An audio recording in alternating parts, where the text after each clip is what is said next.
அம்மா ஏன் அப்பளையா இருந்து என்னமோ குசு குசு குசு குசு குசுன்னு கேட்டுக்கிட்டே இருக்கியே, என்ன அது? அது இல்ல, நாளைக்கு சனி பயிற்சியில. சரி, அதான் மகர ராசி கும்பராசில இருந்து மீன ராசிக்கு போறாராமா. நல்லது தானே. நம்மளை விட்டு சனி பகவான் போறாரு. போகட்டும். ஒரு பக்கம் சந்தோஷம் தான். அந்த 7.5 வருஷத்துல படாபடு படுத்திட்டாரா. ஆனா நல்லா யோசிச்சு பாரு, நம்ம கல்யாணம் 7.5 வருஷம் ஆகுதா. கரெக்டா எனக்கு ஆரம்பிக்கும் போது கொண்டு வந்து உன்னை கோர்த்து விட்டாரு. அவரு 7.5 வருஷத்துல போயிட்டாரு. ஆனா நீ எப்படி? நானா? நான் உனக்கு ஜென்ம செஞ்சிட்டா. அதான் சனீஸ்வர பகவானுக்கு ஒரு ரொம்ப வில்லங்கமா யோசிச்சிருக்கிறாரு. நம்ம 7.5 வருஷத்துல போயிருவோம், அதுக்கப்புறம் இவன் எப்படி சந்தோஷமா இருக்கலான்னு உன்னை கோர்த்து விட்டுட்டு போயிருக்கிறாரு. அவர் அங்க நிக்கிறாரு. அவரு எங்க? அங்க நிக்கிறாரு.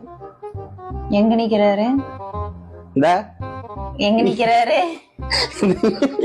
எங்க நிக்கிறாரு? நிக்கிறாரு. என்னை பார்த்தா உனக்கு எப்படி தெரியுத? என்னை பார்த்தா உனக்கு குத்துன நசுவா? அவ்வளவு சீக்கிரம் உன்னிட்டு போயிடும் நினைக்கிறியா? குத்து வேண்டாம் உன்னை.